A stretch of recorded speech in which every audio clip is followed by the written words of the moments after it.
Coucou, c'est Julie, je suis de retour.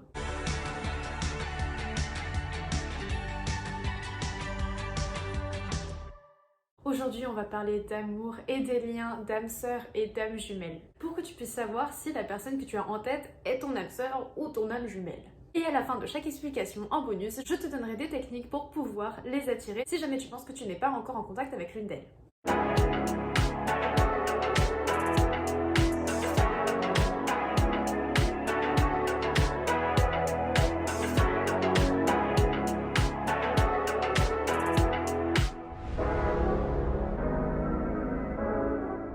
Déjà, avant tout, pour commencer, je pense que c'est intéressant de définir ce qu'est une âme. Donc bon, c'est très difficile de décrire quelque chose de très spirituel avec nos mots, mais je vais essayer. Donc, en gros, une âme, c'est une énergie, déjà, qui est faite de la même matière que Dieu, la source, l'univers, peu importe comment tu l'appelles. Mais qui s'en est quelque part comme séparée en s'individualisant, en prenant une identité. Alors là, j'insiste bien, hein, j'emploie le terme identité, alors que c'est un terme qui est propre à notre monde, d'accord? C'est pas exactement ça, mais c'est le mot le plus proche que j'ai trouvé pour te décrire ça. Et donc, c'est possible que ces âmes aient des liens différents entre elles. Donc, c'est possible que certaines par exemple, soit de groupes de familles d'âmes différents. Et donc, à ce moment-là, quand elles vont s'incarner sur la planète Terre, par exemple, ce qui peut les lier à ce moment-là, c'est ce qu'on appelle des liens karmiques. Et donc, on va pas s'attarder sur les liens karmiques dans cette vidéo, parce que c'est pas vraiment l'objet. Et en même temps, c'est un sujet qui peut demander une vidéo à lui seul, tellement il est complexe. Mais en gros, c'est quand c'est leur karma qui vont les mettre ensemble. Donc, c'est-à-dire leurs actions. Karma veut dire action. Donc, leurs actions consciente et inconsciente, psychique et physique. Et donc ça veut dire que ce sont l'éducation, les mécanismes psychiques, les conditionnements sociaux, tout ça qui les mettent ensemble. Et donc généralement c'est pas des relations très harmonieuses, donc c'est pour ça qu'on va pas en parler dans cette vidéo, c'est pas l'objet. Ensuite, c'est possible que deux âmes soient issues du même groupe, de la même famille. Et donc à ce moment-là, c'est ça ce qu'on appelle des âmes sœurs. Donc ça veut dire que elles ont des énergies très similaires et qui sont en harmonie. Et donc ensuite, c'est possible que une âme, au bout d'un moment, à force de s'être incarnée et d'avoir évolué, choisisse de se scinder en deux pour qu'elle puisse faire l'expérience d'elle-même. Et donc, ces deux âmes-là s'appellent des âmes jumelles ou des flammes jumelles. Elles vont s'incarner dans deux corps différents, avec deux identités différentes, sur la planète Terre par exemple. C'est un lien très spirituel, très déroutant et très challengeant pour les personnes qui vivent ça. Donc, c'est parti, on va parler de tout ça. Donc premièrement, 5 signes qui indiquent que cette personne est ton âme sœur. Lors de la rencontre, une entente immédiate et une familiarité immédiate. En fait, souvent, les âmes sœurs ont vécu des vies ensemble avant. Donc, à travers soit des relations maître-disciple, des relations parents-enfants, des relations frères-sœurs, des relations d'amis, des relations d'amoureux. Voilà, ça peut être dans tous ces types-là. Et donc, par exemple, actuellement, c'est possible que tu aies plusieurs âmes sœurs autour de toi, d'accord? Qui ne sont pas forcément romantiques. Et donc, du coup, se passer ensemble, même si vous ne vous en souvenez pas dans votre esprit, au niveau de l'énergie, c'est conservé. Donc ce qui fait que quand vous allez vous rencontrer, il va y avoir ce truc de « Oh, on se connaît », tu vois, genre en mode « On match très vite, on s'entend très bien très vite », tu vois, genre tu vois, ça marche comme ça. Et en fait, c'est parce que vous vous connaissez déjà. Deuxième signe, une relation harmonieuse. Donc voilà, donc il y a plein d'idées reçues, je pense, autour de ce sujet, disant que oui, là c'est mon âme sœur machin, mais c'est extrêmement tumultueux, c'est extrêmement intense. Avec une âme sœur, c'est pas comme ça. Ça ressemble plus à une relation karmique, hein, qui du coup est intense que de par les blessures qu'elle touche, la peur qui en découle et les mécanismes de défense que l'esprit crée pour gérer toute cette situation. Donc ça n'a rien à voir avec l'amour en soi. Donc c'est une relation harmonieuse. En fait, c'est parce que vos deux âmes sont déjà dans une harmonie vibratoire et donc du coup ça se voit dans vos échanges au sein du monde matériel. Donc généralement ce sont des gens qui ont les mêmes goûts que toi, avec qui voilà vous allez partager de nombreux centres d'intérêt. Il y a vraiment cette énergie d'harmonie qui règne en fait. Et ensuite, troisième signe. Point de vue de l'intuition, vous avez des énergies de la même couleur. Alors là, ça c'est si ton intuition est assez développée pour que tu puisses voir les âmes. Et du coup, c'est pour t'expliquer voilà que si tu as ton intuition développée, tu vas voir les couleurs des âmes. Et en fait, il se trouve que si tu vois qu'une personne a la même couleur d'âme que toi, ça veut dire que vous êtes des âmes sœurs, ça veut dire que vous faites partie du coup du même groupe d'âmes.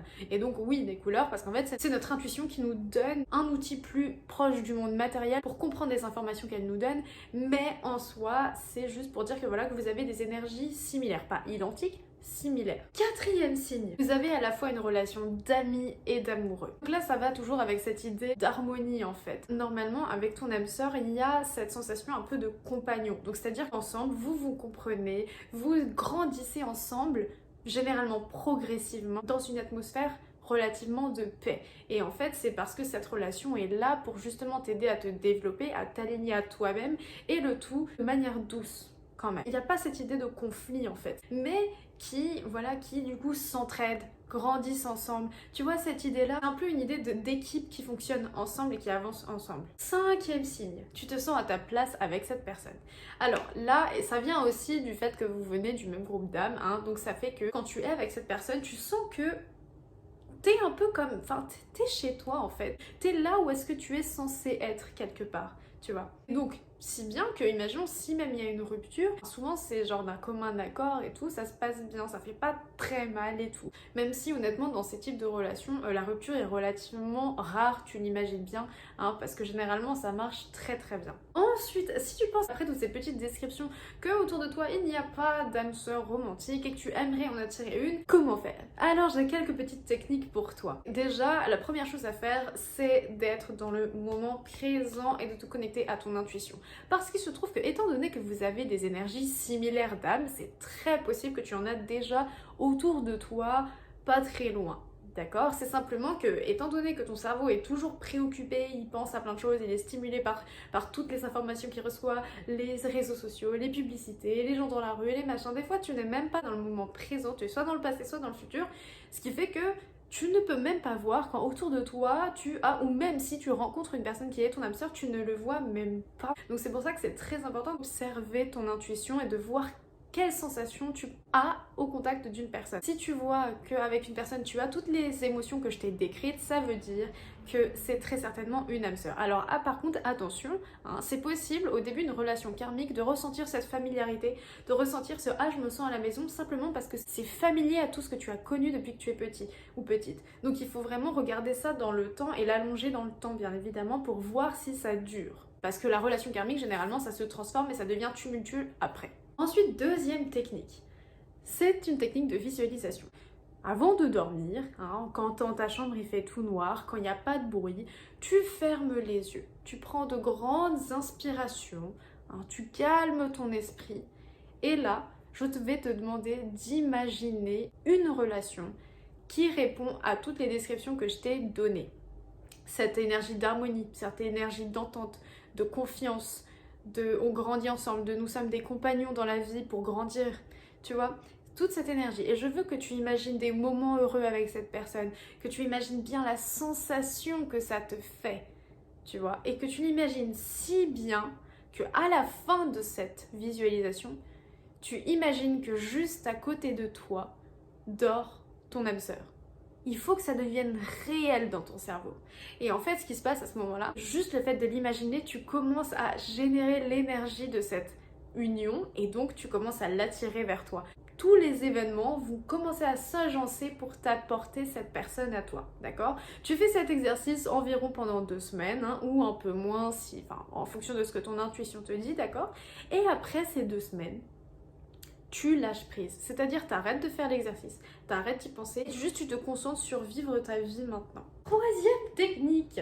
Alors, la plupart du temps, des gens qui veulent attirer leur âme sœur, en fait, le problème, c'est qu'ils sont dans l'énergie de manque. Donc, c'est-à-dire qu'ils sont là en mode « Oh mon Dieu, je veux cette personne » ou « Je veux rencontrer quelqu'un comme ça, oh je veux ». Le problème, c'est que tu ne veux pas de la bonne façon. En fait, si tu irradies une énergie de manque, comme ça, quand tu dis « Je veux ça », ça sous-entend que tu ne l'as pas. Et en fait, ça ne te fait pas changer tes actions, conscientes, inconscientes, pour attirer ces personnes à toi. Et d'ailleurs, tu es d'accord avec moi pour dire que voilà, on a tous connu un moment, hein, on voulait une personne absolument, et parce qu'on la voulait énormément et qu'on était accrochés comme ça, qu'on irradiait cette énergie de manque, que jamais on a eu cette personne. Et d'ailleurs, c'est déjà arrivé, je suppose à certains d'entre nous, hein, que la personne en question finit par nous vouloir quand on ne la veut plus. En fait, c'est cette histoire d'énergie de manque qui s'irradie. Et il faut savoir que même au-delà de la personne nous veut ou ne veut pas, si tu irradies une énergie de manque, les événements vont s'agencer pour que tu loupes la personne, pour que tu ne la trouves pas, pour que ça ne fonctionne pas. Tu vois ce que je veux dire? Et donc c'est pour ça que mon conseil, ma technique là, c'est juste d'être bien toute seule avec toi ou tout seul avec toi. Sentir que tu n'as pas de manque, que tu es complet ou complète sans une autre personne que toi.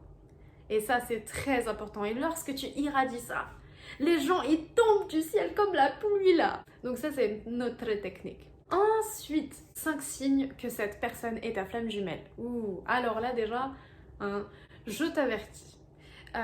Si jamais tu n'as jamais entendu parler de flamme jumelle ou de quoi que ce soit de ça, c'est quelque chose de très déroutant.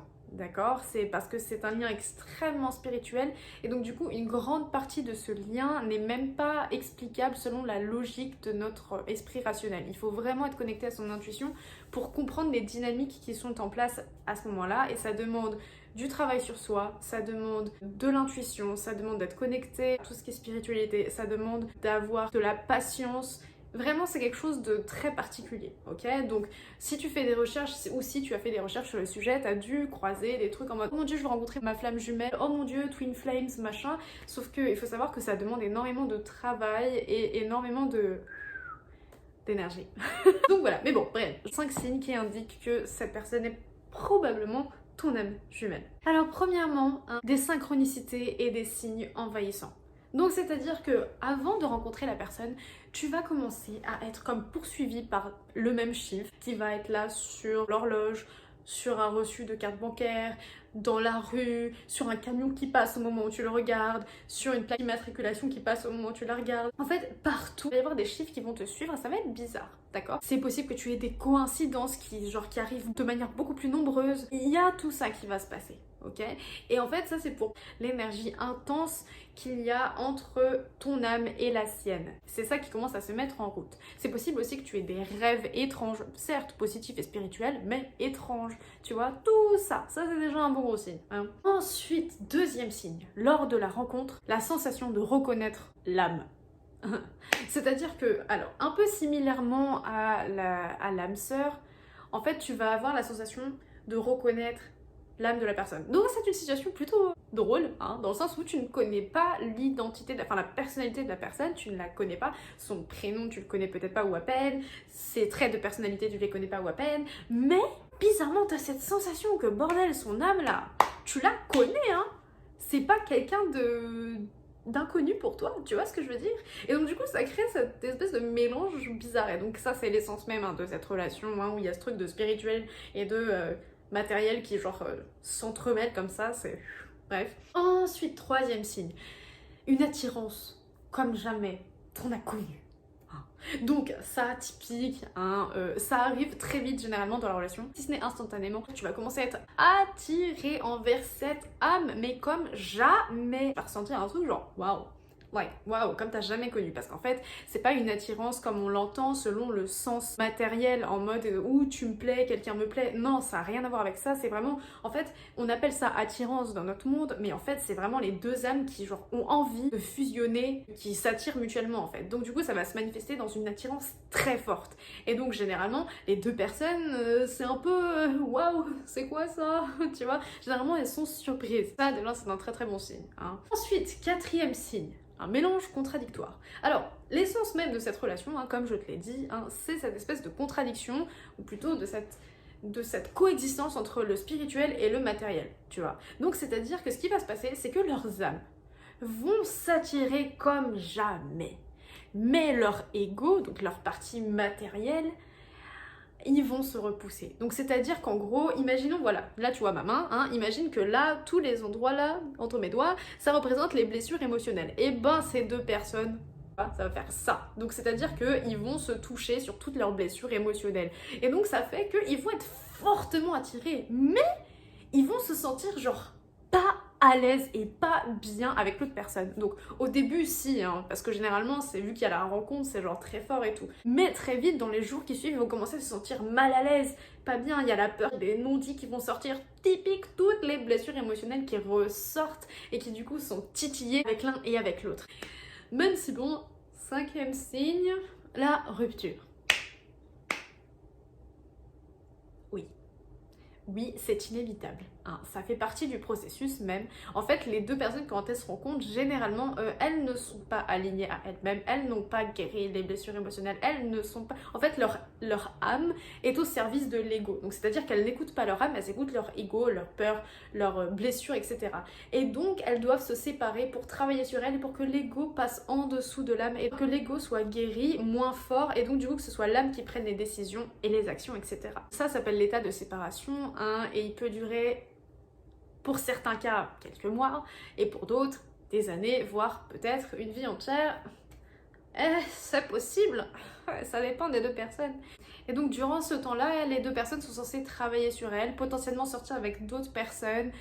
Ils sont censés apprendre à se développer. Juste que c'est dans le processus des choses, il faut qu'ils grandissent quoi qu'il arrive, parce que sinon ils ne pourront pas être ensemble en fait. Et donc c'est pour ça que ce qui est très important avec cette relation, et c'est pour ça que je te dis, il faut vraiment, si tu veux attirer ça, il faut vraiment être sûr que tu es prêt à faire le work, parce que sinon tu vas souffrir pour rien. Et là, si les deux personnes font leur travail sur elles-mêmes, à ce moment-là, les choses vont s'agencer pour les remettre ensemble. Après, si elles choisissent de revenir ensemble, par contre, tu l'imagines bien, une énergie pareille, harmonisée en plus, avec les deux égos harmonisés, ça crée une énergie de dingue en fait. Donc ça veut dire qu'ils influencent positivement tous les gens autour d'eux, et même ils élèvent l'énergie de la planète Terre tout entière juste en existant en fait. Petite parenthèse, il faut savoir que chaque personne sur la planète Terre, qu'elle ait une bonne énergie ou une mauvaise énergie, influence l'énergie du collectif en fait, à travers l'énergie qu'elle produit. Donc là ça n'échappe pas à la règle. Après tous ces points que je t'ai démontrés, hein, si tu veux toujours attirer cette personne et que tu penses que tu n'as pas rencontré cette personne encore, comment attirer ta flamme jumelle? Alors, déjà, ce qu'il faut savoir, c'est que bon, si tu en entends parler, donc là, tu vois, je t'en parle, et si ça résonne avec toi, c'est très possible que tu rencontres ton âme jumelle ou que tu l'aies déjà rencontrée. Si tu penses que tu ne l'as pas rencontrée et que tu aimerais un peu accélérer le processus de rencontre, c'est possible, hein, tout l'univers va s'agencer pour, hein.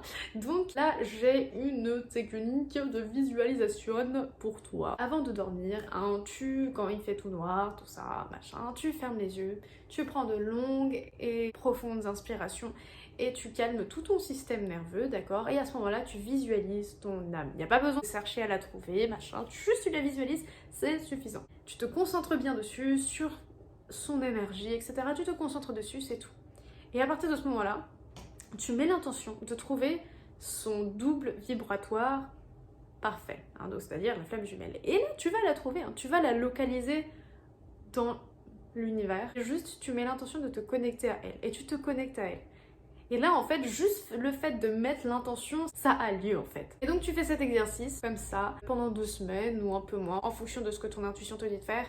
Et ensuite, tu arrêtes de le faire, tu lâches prise. Voilà. Donc voilà, j'ai terminé. Bon allez, bisous.